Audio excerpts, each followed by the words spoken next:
So you hired based on their ability to serve customers? Yeah, absolutely. I could teach them anything in this industry, but what I could not teach them was heart and valuing customers and, you know, treating somebody like they were working with their grandma. Hey guys, we are back here at the Building Business Podcast here in the JobNimbus studio, and I get to be the guest host today. My name is John Dye. I'm one of the partners here at JobNimbus, and this is going to be a lot of fun. We get to talk about a lot of really cool stuff that are affecting your customers' experiences, and we have one of the best guests in the industry today, someone that I look up to a lot, and I'm so honored to get to do this with Lisa Cimaroli today. Hey, you got it right on the first go. First shot, Cimaroli. Cimaroli. She's in the house today. Hey everybody, nice to meet you. John, I'm so excited to be here with you guys today.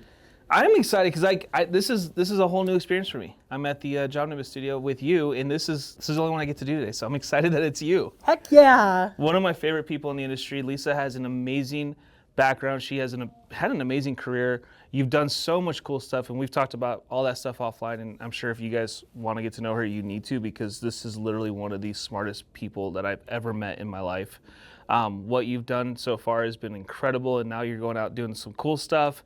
And today we get to talk about some stuff that is affecting customers directly, and so this is going to be a lot of fun today. I'm super excited. I've been following my passion project for about the last 7 months. And I think that is something that is translating with the help of JobNimbus and with John. So I'm super excited about what's coming. JobNimbus makes it easy. It does, sure That's does. all I gotta say. Right. So we're gonna talk today about how to make customers into loyal advocates. This is a big topic because you want your customers to be loyal advocates. That means that they are advocating for your business. They are helping you. But this isn't like magic. Like, it doesn't just happen. There's usually a good reason why customers become loyal advocates. We find that if you take care of your people that work for you, they end up being the biggest advocates for everything that you're doing.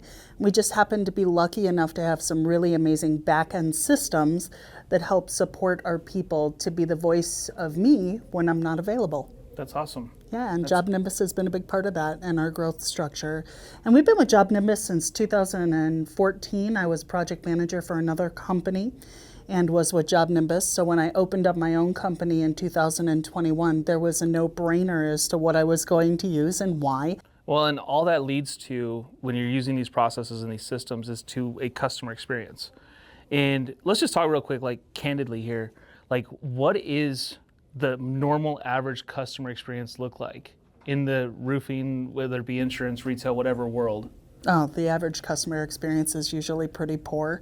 A lot of the time, now that I do a lot of consulting work with roofers, one of the biggest issues that I hear at every company that I go and sit down with is we just can't keep on top of all of the communications, and they're not reaching out to their homeowners and giving them updates as effectively or efficiently as possible. They don't have systems put in place. A homeowner oftentimes feels very left out of the process, and having 5-star reviews isn't about always doing everything perfect, but it's absolutely about keeping your customer informed on every step of the way, and having systems and automations in place really helps get you to that point. So obviously systems automations are a big part of it, but why do you think contractors don't utilize those systems and processes? Well, do you want me to be really honest? Yes, we want you to be super honest here on the so Building Business Podcast, of course. I was a project manager, and then I was a business owner, and so I got to know both sides, as well as I was in production and I was in office management. So I've done every part of this industry.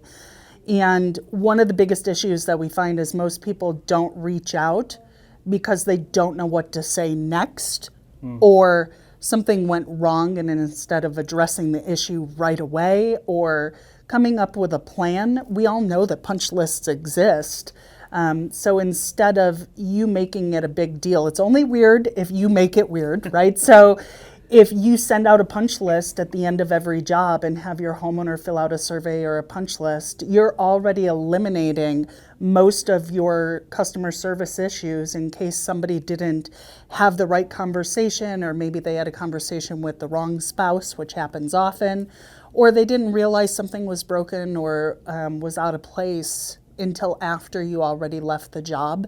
So a lot of people just aren't making that reach out or communication, and now the homeowners are feeling very disconnected, and oftentimes project managers will bury those things. So having that type of automation in place was a real huge step for us to be able to know that if we had something that needed to be addressed that was either above and beyond, or maybe a customer wasn't feeling comfortable to talk to a project manager about. Yeah, that's a big part of it, and having those open lines. Yeah. But the ability to know what to say, you said that, like, that's a big deal. Yeah. So how did you fix that within your company? So knowing the problems first, and then being really super honest with your teams. If you consistently are seeing the same problem, you now have the ability to coach to that problem and eliminate it before it becomes an issue long term.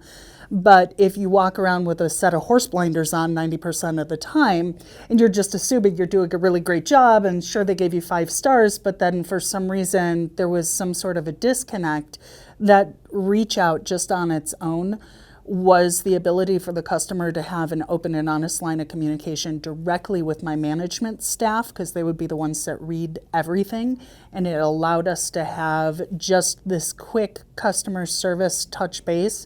90% of the time as an owner, I didn't even have to get involved because we had a set protocol. If Right. these things happened, this is who we schedule next, so that we already had next steps in place. But you always get one weird one, right? Yeah. And so it's construction, it's messy, things aren't going to go right regularly. If you have a project manager that's out there promising that everything's going to be perfect on every job, you are creating a nightmare instead. How about let's promise that we're going to get them to the finish line and that we're going to take care of them at every step regardless of what happens. It's about that education beforehand and then the communication afterwards, and then staying on top of it. So practically speaking, what did you guys do to fix that problem, like within the team itself? So we would set up, every month we would do reviews on stuff that would come in, and then we would set up ways of adjusting. If it was something that could be adjusted and it wasn't a one-off and we've seen it regularly, identifying where that hiccup in the system was, and then using what we had in place by either building an SOP or a workflow chart, or maybe it was a subcontractor that we were consistently seeing an issue with, and retraining those things, and how we would put fail-safes in place so that it didn't happen going forward. Yeah, and you have a superpower though.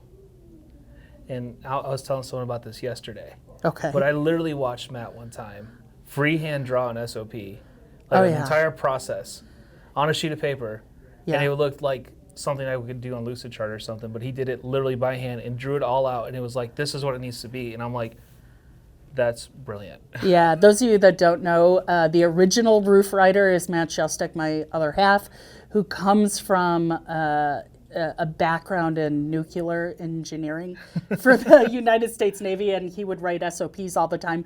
He can draw out just about anything, and a flow chart and an org chart.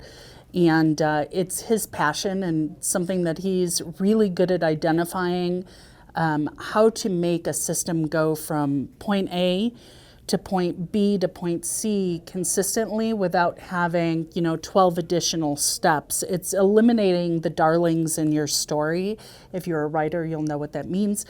So you're taking out all the other subcontext and making it a very seamless system, if this, then that, and putting gates in properly. For the rest of us, there's things like Lucid Chart and stuff. So just saying, like, not all of us can do that freehand, but I've seen it done, and it was really impressive. Yeah. But yeah, I mean, having just, I think a lot of people don't even have a process in place for what they do in general. Yeah. Like, that step is so important, because once you have that process, now you have something to hold people accountable to. Mm-hmm. You can actually scale. You can actually teach people what to do. And People buy aren't back lost. your time. I think a lot of people are lost in the industry half the time. So what we find at Roof Writer Academy, and why we sort of started this passion project, is I kept speaking with a lot of the owners, and they have all of the knowledge, and they are the stop in their funnel. because everything has to roll through them. And instead of them actually writing down all the things that they would like to see, oh, I'll get to that, oh, I'll get to that, oh, I'll get to that, and everything else kind of takes up the place. And then we start hiring a bunch of people. And one of the biggest flaws in hiring isn't that you're hiring too many people, it's that you're not letting them go fast enough. And a lot of that happens because you feel guilty that you don't know if you train them on that thing right, so you give them another shot and then they're in your payroll for way too long and causing you profitability issues. But if you have a training manual and you have a workflow chart and each of those workflow sections have a written out SOP, now you can hold them accountable and say, did you look at this? Okay, now it's a training situation, we can talk about that. And going forward, this is the way we want you to handle it. So when you guys would do this and update your things, how would you communicate that to the team itself? So we had 2 meetings a week. One of our meetings every Wednesday was a technical training. So if I was rolling out a new situation, it was always on Wednesday. It was consistent every week. It could be something that had to do with like the industry and code or how things are built, or I'd bring in some of my peer professionals that were either in the manufacturing side or the vendor side. Whatever it was, Wednesday, your brain was getting filled with new knowledge. And that went straight down to the person that was the project manager that everybody just looks at like a sales guy. They knew just as much as the production guys, and they all had to be in the same meeting on Wednesday. And then Saturday was all about like getting people's brains right. So we would have, if we rolled it out on Wednesday, it would be implemented by Saturday and then corrected by the next week or adjusted if it needed to be. And I love that because all these tools exist now. Yeah. I mean, 10 years ago. We didn't have all these things. We so had to like do everything manually. Oh, What was yeah. automation 10 years ago? No. We had a ginormous workflow chart on the wall and 13 pages that we handed everybody when they walked in, and a 3-ring binder training manual. And you're like, here's your whole thing, and a million SOPs in there that were all kind of Right. loose leaf paper, and we're Right. hoping that it would work. And now you're introducing these new tools, Yeah. which are amazing. But the thing about tech, and what I've learned about tech, is that no matter how amazing the tech is, it all goes back to who's using the tech. It's about creating a culture in your team that makes this something that they want to be a part of, and incentivizing them to get involved in those things. And when you want to roll something out, making it their idea. I cheated a lot, and I'd be like, okay, so I really want to do this thing. And then I would like create an exercise that would help spark that interest in that thing. And we'd do, like a big team meeting and kind of go over a couple things. Then all of a sudden the guys are like, wouldn't it be cool if we could? And I'm like, got you. So you start with the pain point. Yeah. Be like, hey, look, how are you feeling at this? Yep. And they'd be like, well, this part sucks of my job. Oh, well, hey, by the way, here's a cool tool that makes it easier. Yeah. How Yeah. about you guys solve the problem, and don't always have it be you as the owner? And to be honest, if you're in this industry, you hire very autonomous people. All of our top sales guys are usually a nightmare. They come with a million, like they're going to do it their way anyway. They're your lead horses. So if you don't have their buy-in, it doesn't matter what you're teaching. You really truly have to identify who's going to be your superhero for that specific whatever it is. And they champion it, not you. And it makes all the difference in the world. That's super smart to do it that way. Yeah. Because that way, yeah, they have buy-in. They feel like they're a part of the process. Yeah, and they are, implemented it truly they together. are. Yeah. No, that's huge. And so, just out of curiosity, what tools were you guys using? Originally or like, at the end? As Like recently all as of the possible. different things. So we used first we used PayPixel, then we would use from PayPixel to go into Sales Rabbit, and then Sales Rabbit integrated into JobNimbus, and then JobNimbus we ordered the Eagle Views, and then the Eagle Views went into Xactimate. Then we went from Xactimate to one-click code, and then we went from one-click code into obviously our back-end stuff like QuickBooks and things like that. So we were very tech-driven as a roofing company. So we were staying on top of what was the new trends coming out and how could we integrate it into our system, and is it going to save us money and time? Like when the Eagle View drones came out, we were the first company in Florida to fly an Eagle View drone. That's amazing. And we used it on a ton of our readjusts because it wasn't my opinion against your opinion as an adjuster. We now have an AI platform that's giving us an opinion and it takes us out of it. Fight Eagle View on that one. Yeah, right. Absolutely. But no, this is really cool. And like, you know, when you go down these different these different avenues, I can only imagine you guys had to have unbelievable automations. We had quite a few. Matter of fact, we came to JobNimbus for one of the crews, and if you guys haven't done a crew, I highly recommend that you come because there's so many features in JobNimbus that you don't know exist until you get here, and then you ask about it, and all of a sudden they're like, yeah, we have one of that. So we brought a bunch of our team members to a crew, and that's when automations started getting into place. So we had some automations that we put in place. We backed off. You'll do this. I did this. You get really excited. You put a bunch of automations in, and then you start backing off and finding out, ooh, that might be too much for your team right away. And don't integrate the way we did. We'd like slammed it all in, maybe a little bit slower. Do it in sections. Which is better than not enough automations, I guess. Yeah, absolutely. You know, but we put a lot of fail-safes in. Break the system and then back it off. Yeah, right. Absolutely. We had to do it the hardest way possible. But I guess we all, I think that's the right way to do it. I think so. Because then you know where the line really is. Otherwise, you'll never know where the line is. Yeah, we were pushing it though. We wanted to make it as easy as possible for someone that was coming in, because I don't hire people from the industry. Oh, smart. I don't want people's bad habits to come along with them. So if I was hiring a roofer, they had to really truly have a really good heart and a background, and that was a little different some of the other guys. I mean, we hired Matt laughs. He goes, you know, you're the only person that would make sandwich makers $120,000 their first year, right? Like I went down to the local sandwich shop and I was like, hey, you do great customer service. Would you like to change your life? And they would come work for me. And then. So you hired based on their ability to serve customers. Yeah, absolutely. I could teach them anything in this industry, but what I could not teach them was heart and valuing customers and, you know, treating somebody like they were working with their grandma. That's like the ultimate gold right there. Like yeah, well, the fact that that's what you focused on when you would hire was how can they treat your customers. Yeah. Because I mean that's a big level of trust there. Absolutely. On a person. That's absolutely. Awesome. They want. I would say to everybody in my interviews, it's really strange. We go to work for companies often, and they're so afraid to give you information or train you on the whole part of the process because they're worried about you leaving and starting your own thing. But for us, I would say to my guys when I was interviewing them, come to me. If there ever comes a point where you grow out of this position, then come to me and hopefully we can collaborate. And that happened pretty often.